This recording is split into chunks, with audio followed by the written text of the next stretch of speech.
안녕하십니까. 오늘은 설계음악비 대가 산출에 대해서 공부해 보겠습니다. 먼저 총사업비 구성에 대해서 간단히 설명을 드리겠는데요. 총사업비에는 시설비, 보상비, 시설부대 경비 이렇게 구분이 됩니다.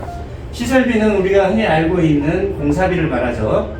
그 다음에 토지를 매입해야 되기 때문에 토지 보상비를 말하는 거고요. 시설부대 경비에는 설계비, 감리비, 시설부대비로 나눠집니다. 그럼 설계비를 어떻게 산출하느냐 이 부분에 대해서 공부해 보겠습니다. 설계비는 일단 공공발주사업에 대한 건축사의 업무 범위와 대가 기준이라는 기준이 있습니다. 우리가 공공건축물을 설계를 해야 되기 때문에 공공발주사업에 대한 건축사의 업무 범위와 대가 기준을 찾아보시면 이렇게 나와 있습니다. 설계비는 공사비에 부가세를 제외한 공사비에 설계 대가의 의를 곱하고 그리고 추가 업무 비용을 더해서 부가세를 곱한다 이렇게 되어 있습니다. 자, 그러면 설계 대가의 의율이 어떻게 구성이 되어 있는지 보겠습니다. 표가 좀 복잡해 보이는데요. 이 표는 아주 간단한 표입니다. 이게 표를 보는 방법만 아시면 다음부터 설계 대가의 의율을 쉽게 구분할 수 있을 것입니다. 첫 번째, 건축물의 종별 이렇게 구분이 되어 있습니다. 건축물은 다양한 건축물이 있죠. 용도가. 그 중에 창고나 이런 간단한 가설 건축물 이런 걸 제1종 단순 이렇게 표현합니다. 두 번째, 우리가 보통 흔히 접하는 시설들이 있죠. 청사나 업무시설, 기타 많이 접하는 시설들은 거의 다 2종 보통이라고 보시면 되겠습니다.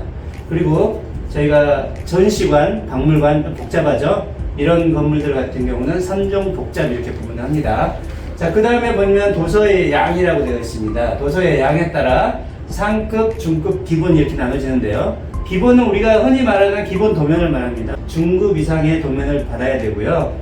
상급은 뭐냐? 상급은 이제 모형이라든가 무슨 3차원 모델링이 필요한다거나 이럴 때는 상급 비율을 좀 두게 되는데요. 보통의 공공공사 같은 경우는 중급이면 충분합니다. 그래서 중급으로 되게 대가를 산출합니다. 자, 왼쪽에 보니까요. 5천만 원부터 2천원까지 공사비가 이렇게 산출되어 있습니다. 자, 공사비로 이렇게 해서 보면 되겠죠. 우리 공사가 100억이다. 100억짜리 청사를 짓는다 하면 100억에 청사를 보니까 4.17% 이렇게 나오네요. 그래서 100억에 4.17이면 4억 1천만 원이 설계비가 되겠다. 이렇게 간단하게 계산하면 되겠습니다. 자, 다음은 우리 이번에 박물관을 짓게 되는데요. 박물관이 1000억짜리다. 예산이. 그럼 1000억에 중급을 보니까 4.25%. 작은 금액이 아닙니다. 42억 5천만 원이 되는 거죠. 상당히 큰 금액의 설계 금액으로 산정이 되는 겁니다. 자, 그런데 우리 공사가 150억이다. 그럼 어떻게 됩니까? 150억 아무리 찾아봐도 없죠. 이것이 여기서부터 이제 산수입니다. 100억하고 200억 사이에 100억이라는 차이가 나는 거죠. 그 다음에 100억의 요율이 4.17이고 200억의 요율이 4.04예요. 아, 여기를 보니까 공사비가 낮을수록 비율이 높고 공사비가 높을수록 비율이 낮는 걸 확인할 수가 있네요. 자, 그럼 4.17과 4.04의 차이가 13이죠. 13의 절반 정도니까 4.1% 이 정도 계산이 되겠습니다. 이런 방법을 좀 유식하게 직선 보관법이라고 합니다. 다음은 좀 어려운 이제 작업에 들어갑니다. 이제부터는 추가 가업인데요. 이 추가 가업은 반드시 해야 됩니다. 설계사는 지금 현재 설계사가 파악할 수 있는 것은 지적도하고 현황 사진밖에 없습니다. 그걸 가지고 설계를 할 수가 없겠죠. 설계는 토공계획도 세워야 되고 구조물 기초계획도 세워야 되고 그에 따른 구조계획까지 같이 세워야 되겠죠.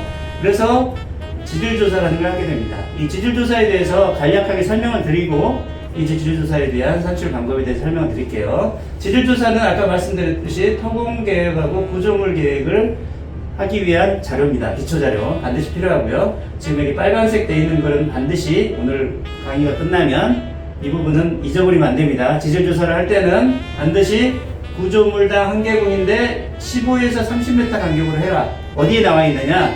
집안조사 표준 품셈에 나와 있습니다. 그리고 개소당 반드시 4개공 이상 해라. 왜 그러겠어요?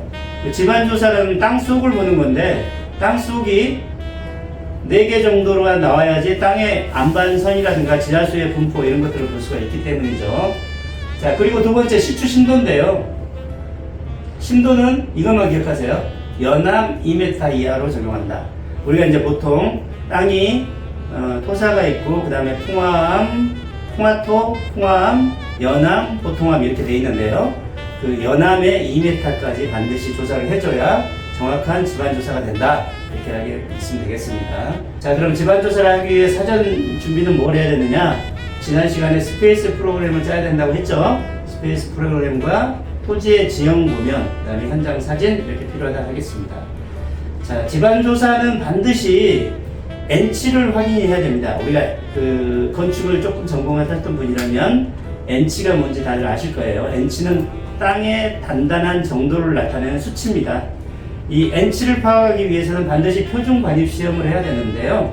이 표준 관입 시험이 가능한 집안조사 방법 규격이 NX 규격입니다. 자, 좀 새로운 용어가 나왔죠. 밑에 보시면 NX와 BX로 나눠지는데요. 자, 우리가 이제 집안조사를 가면 이런 관을 땅을 파서 계속 파고 내려가는 겁니다. 우리가 지하수 파는 거 보시면 아실 거예요. 자, 그게 광경이 외경이 86mm, 내경이 70, 나공 상태의 자리 배경, 이게 76mm예요. 자, 76mm 정도로 광경이 있어야 여기에 그 표준 관입 시험을 할 수 있는 두께가 나오는 겁니다. 그래서 NX를 저희가 하라고 하는 거고요. 그 다음에 BX는 뭐냐면 메탈크라운 비트의 외경이 66mm로서 여기 표준 관입 시험이 불가능합니다. 그래서 저희가 가급적 NX 규격을 적용해라 이렇게 말씀을 드리는 거고요. 참고로 집안종사 공수가 많을 경우에는 예외적으로 중간 부위에 BX로 할 수는 있습니다. BX로 해도요, 그 땅에 어느 정도 형상은 알 수가 있습니다. 그래서 BX 규격의 경우 구격이 작고 약한 데를 사용하여 안반의 상태를 파악하기 좀 곤란한 점이 있지만 너무 공수가 많다 그럴 경우에는 중간중간 BX를 해도 문제가 없겠다. BX하고 NX하고 무슨 차이가 있겠죠? 결국은 비용 차이입니다. 자, 그러면은 지금부터 집안조사 공수산출 실습을 한번 해보겠습니다. 지금 보시면 여기는 제가 명칭을 줬어요. 땡땡땡 청사 신축공사입니다. 그 다음에 위치는 천안시 땡땡동 땡땡땡 번지 1원. 대지 면적이 25,000제곱미터에 연면적이 15,000제곱미터. 보니까 청사동이 12,000제곱미터, 민원동 3,000제곱미터 이렇게 그 스페이스 프로그램을 짰습니다. 규모는 지하 1층, 지상 5층에 3개동 이렇게 했습니다. 2개동이네요. 자, 여기 보면 공공업무시설 성사 한동, 민원동 3동 이렇게 되어 있습니다. 부지 사진을 보니까 필지는 서구 동저형으로 서쪽은 임야가 있고 동쪽으로는 답소로에 연접해 있고 진입로는 남측에 있다고 되어 있습니다. 자, 여기를 벗고 지금 우리는 설계를 하는 사람이 아니죠. 설계비를 뽑아야 되기 때문에 자, 여기 집안조사를 우리가 어떻게 해야 될까? 이걸 이제 고민하는 거죠. 자, 답이 안 나오죠. 이럴 때는 책상 위에 종이를 한 장 꺼내 놓는 겁니다. 종이 한 장을 꺼내서 자, 이렇게 그려보는 겁니다. 간단하죠? 산수만 하면 돼요. 보시다시피 청사동이 아까 지하 1층에서 5층이라고 그랬어요. 6개층이죠. 그러면 6개층이면 한 층당 2,000제곱미터 하면 되겠죠. 2,000제곱미터를 보통 건물의 한쪽 측벽이 보통 30m 정도 다 보통 일괄적인 규격입니다. 더 길 수도 있고 짧을 수도 있지만 자, 30m로 따지고요. 그러면은 2,000을 30으로 나누면 66m가 되겠죠. 자, 청사동 간단하게 한번 그려봤습니다. 그 다음에 민원동은 3,000제곱미터 3개층입니다. 그러면 한 층에 1,000제곱미터죠. 그러면 30에 34만 원 되겠네요. 아까 말씀하셨듯이. 자, 그래 놓고 아까 최소한 4개공 필요하다고 했었죠. 최소한 4개공. 그리고 30m, 15에서 30m 사이에 하나씩 해줘라. 아까 그렇게 나왔었잖아요. 중간에 이렇게 해서 총 NX가 8공이 나오고요. 총 12공이 나왔죠. 12공 중에 아까 중요한 NX는 4개 귀퉁이 정도는 반드시 토질의 단단한 정도도 알아야 될 것 같고요. 중간에 암의 분포나 지하수 분포를 확인해서 BX 4공 정도를 추가를 하면 되겠다. 이렇게 하면 되겠죠. 자, 이제 누구나 사업계획 구상 단계에서 설계 발주 전에 우리 집안조사 분수는 산출할 수 있을 거라고 판단이 됩니다. 다만 우리 부지가 연합집안이다 또는 입지 여건이 상당히 불량하다. 불량하다는 말이 뭘까요? 대규모 성토가 이루어졌다든가 아니면 바닷가 근처에 매립지라든가 이런 건 기본적으로 연합집안이죠. 이럴 경우에는 집안조사를 이렇게 하면 안 됩니다. 집안조사를 여기는 단단한 층이 나올지 몰라도 그 주변이 다 뻘일 지형이 있어요. 그래서 이럴 때는 부지 전체에 대해서 시추공을 잡아보는 게 좋습니다. 집안조사에 대해서 다 충분히 공부했을 거고요. 다음은 측량입니다. 우리가 설계자가 받을 수 있는 게 아까 말했듯이 처음에 지적도를 누구나 뜰 수 있으니까 지적도를 갖고 설계를 할 수 있다고 했는데 현장에 나가보니까 우리 땅 안에 남의 담당이 들어왔을 수도 있겠죠. 자, 그래서 반드시 측량을 해야 됩니다. 측량에는 세 가지 방법이 있습니다. 경계 측량, 현황 측량, 지작물 조사. 제가 세 가지가 있다고 했어요. 경계 측량, 현황 측량, 지작물 조사 이렇게 있습니다. 측량 조사는 저희가 경계 측량은 누구나 다 알 거예요. 이거는 개인이 못합니다. 경계 측량은 누가 하냐? 지적공사에서 해요. 지적공사. 반드시 지적공사에 의뢰해야 되는데 개인이 측량을 해야 되는 경우가 있습니다. 어디냐면 혁신도시라든가 택지개발지구, 지적도가 이미 현황하고 맞지 않는 그런 지형 같은 경우에는 반드시 경계 측량을 해야 됩니다. 지적공사에 측량 의뢰를 하게 되면 비용이 또 발생합니다. 어떻든 경계 측량을 해야 되고요. 다음은 현황 측량입니다. 직접적인 우리 현장에 토공량을 산출하려면 현황 측량을 해야 되는데요. 현황 측량은 예전 같으면 평판 측량을 했어요. GPS가 정확하지 않을 때. 요즘엔 GPS를 많이 하고 있습니다. 현황 측량은 부지의 평면 형상과 고조 관계를 나타냅니다. 고조. 땅이 지금 얼마큼 높이 있다. 예를 들어서 어스 레벨 대비해서 우리가 플러스 54다, 플러스 58이다 이런 정도의 현황 측량이 가능하겠죠. 현황 측량이 나와야 그 땅의 토공량이 나온다. 아까 제가 말씀드렸죠. 그 다음에 또 하나는 부지 내에 건축물이 있어요. 그럼 건축물에 대한 현황도 측량을 해줘야 됩니다. 또 지하 매설물이 있다. 지하 매설물 측량까지도 필요합니다. 필요하면 해야겠죠. 자, 현황 측량의 주의점은요, 반드시 축적은 1000분의 1로 해야 되고요. 평판 측량이 같은 경우에는 반드시 신축이 없는 용지에다 그려야겠죠. 당연하겠죠. 이 측량 선 하나가 막 1m씩 차이가 나는데 신축이 있는 종이에다 하면 안 된다 이런 내용이고요. 요즘에는 GPS 측량하기 때문에 이건 크게 문제는 없을 겁니다. 이게 중요합니다. 과업 면적의 10% 이상의 여유로 측량을 해줘라. 우리 과업 부지보다 항상 10% 더 넘게 측량을 하는 게 중요하겠습니다. 자, 세 번째는 지작물 조사겠죠. 지작물 조사는 반드시 관할 기관, 해당 기관 등을 통해 조사해야 돼요. KT가 있다 그러면 KT에 조사를 해야 되고요. 자, 하수관로 같은 경우는 각 해당 구청에다가 물어보면 되겠죠. 그래서 지하 매설물이 존재한다 이럴 때는 이설 방안까지 마련해서 지작물 조사를 해야 됩니다. 아까 말씀드렸듯이 지작물에는 공공시설물이 있고요. 전기, 통신, 상하수도, 그 다음에 기존 구조물도 있을 수 있고요. 기타 시설물. 이런 경우도 있습니다. 공사를 하다 땅을 팠는데 옛날 주유소 부지였기 때문에 그 안에 주유 탱크가 나올 수도 있습니다. 이거 완전 폐기물이죠. 자, 이런 경우가 발생하게 되면 사전 조사가 안 돼 있는 상황에서 이런 조사가 발견되면은 결국은 공사 중단이 되고 그만큼 공기 연장이 발생하죠. 그만큼 비용도 많이 수반이 되게 됩니다. 그래서 설계 단계 때 조사를 해놓으면 그 부분을 나중에 공사 기간에 충분히 반영할 수 있으니까 결국은 발주처에 상당히 유리한 작업이다 이렇게 보시면 되겠습니다. 그래서 측량 성과자에는 측량 성과 플러스 방위, 축척, 경계, TBN 새로운 용어네요. TBN 뭐냐면은 우리 건물을 지을 수 있는 벤치마크 이렇게 보시면 되겠습니다. 그다음에 지상 및 지하 지작물, 주변 도로, 주변 건물까지도 포함해서 측량을 해야 된다 이런 말씀입니다. 추가 과업 세 번째는요, 인증 업무들입니다. 인증 비용. 요즘 이제 건물이 워낙에 복잡하고 그다음에 에너지 효율 등급을 강조하는 건물이기 때문에 인증을 받아야 됩니다. 인증을 받으려면 인증 대가 기준이 있는데요.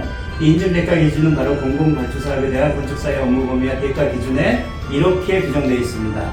녹색 건축, 우리 예를 들어가지고 공공시설물이다, 공공발주사업이다, 국가나 지방자치단체다 이럴 경우에는 반드시 우수 등급 이상을 받아라 이렇게 되어 있습니다. 녹색 우수 이상. 그 다음에 지능형 건축물 1등급을 받아라, 에너지 효율 등급 1등급 이상을 받아라 이런 규정들이 있어요. 그 규정에 해당하는 이 설계비를 추가로 줘라 이런 말인데, 예를 들어서 녹색 건물 우리는 최우수 등급을 받겠다 하면은 아까 추가가 설계 용역비는 설계 대가 요율에다가 추가 가압을 말했는데 여기는 추가 가압비를 뺀 설계 대가 요율에 나와 있는 산출 대가에다가 9.5%를 추가해주라. 꽤 많죠. 아까 45개 9%면 거의 4억 가까이를 이 비용을 달라 이런 내용이 되는 거예요. 그래서 이 추가 과업의 인증 업무도 상당히 복잡한 업무입니다. 두 번째는 지능형 건축물 인증 등급에 따라서 1등급은 대가의 7% 이런 식으로 구분이 되고요. 에너지 효율 등급은 요즘에 많이 복잡해졌어요. 예전에 1등급 이상만 되면 된다 했는데 요즘에 1 플러스가 3개, 1 플러스 2개 등급까지 있고요. 그 다음에 1 플러스 등급과 1등급은 대가율 7% 이렇게 적용이 되어 있습니다. 이 외에도 제로 에너지 건축물 인증, 요즘에 제로 에너지 건축물 많죠. 패시브 하우스나 액티브 하우스 이런 것들 많은 설계를 하고 있습니다. 이런 제로 에너지 건축물 인증 업무가 있고요. 또 요즘에 새로운 패러다임이 바뀌어가지고 옛날 캐드 설계가 요즘 BIM 설계를 하고 있죠. 그래서 BIM 업무비가 추가로 들어갈 수가 있습니다.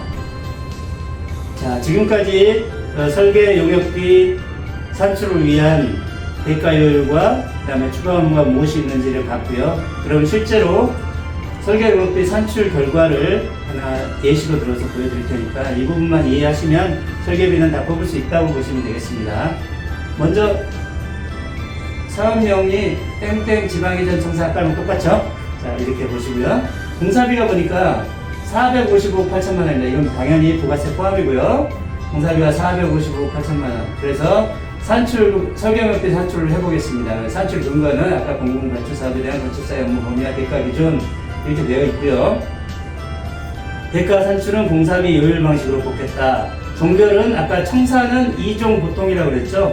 2종 보통에 도서 작성은 중급이면 되겠다. 아까 말씀했습니다. 그래서 대가율에 대한 산출 비용을 뽑아보려고 했더니 아까 우리 설계비는 뭐라고 그랬죠? 부가세 제외한 거에다 대가를 곱하라고 그랬죠. 그래서 적용 공사비는 부가세를 제외한 414억이 되겠습니다.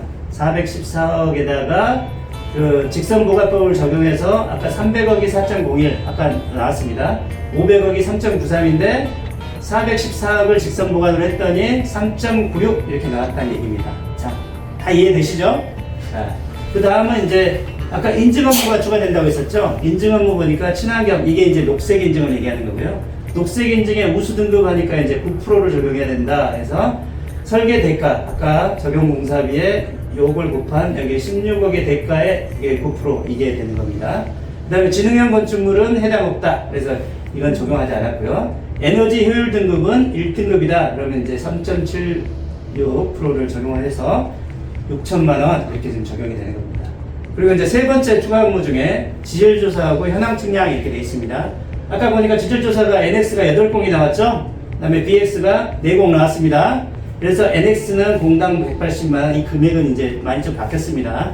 또 이걸 듣고 있으신 분이 야, 저거밖에 안 해? 이렇게 생각하시는 분이 있을 수 있는데 이거 상당히 오래전에 조사한 가격이라서 변경이 가능합니다. 자, NX는 공당 180만 원, 8공, BX는 공당 100만 원, 4공 이렇게 계산이 됐고요. 현황 측량비는 이것도 마찬가지로 옛날 단가예요. 제곱미터당 110원에서 아까 25,000제곱미터라고 했었죠? 25,000제곱미터 110원 곱하니까 이렇게 나옵니다. 그래서 전체 산출 비용은 저기 대가 산출 비용, 인증 취득에 대한 추가 업무 비용, 그다음에 이거 지질 조사하고 현황 측량비 이렇게 해가지고 총 설계비가 20억 6천만 원 이렇게 계산이 되겠습니다. 오늘은 설계 업무비 산출 방법에 대해서 공부해 보았는데요. 다들 이렇게 보시는 바와 같이